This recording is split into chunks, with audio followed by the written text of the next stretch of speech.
You ask Tiger to solve. This deals with linear equations with one unknown. The final result is p equals 2. Let's solve it step by step. Simplify the expression. Move the negative sign from the denominator to the numerator. Expand the parentheses. Break up the fraction. Find the greatest common factor of the numerator and denominator. Factor out and cancel the greatest common factor. Group all p terms on the left side of the equation. Subtract p from both sides. Group like terms. Group the coefficients. Convert the integer into a fraction.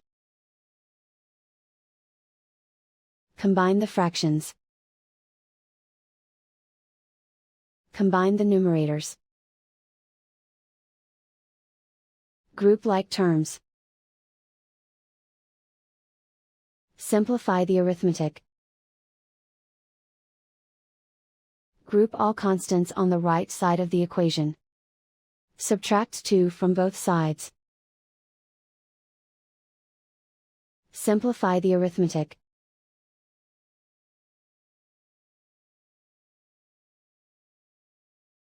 Isolate the p. Multiply both sides by inverse fraction 2 over -5.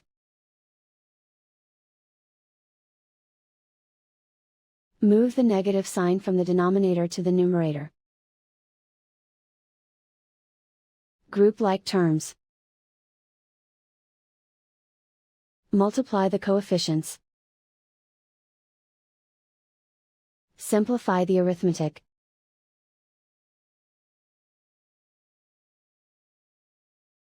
Move the negative sign from the denominator to the numerator. Multiply the fractions.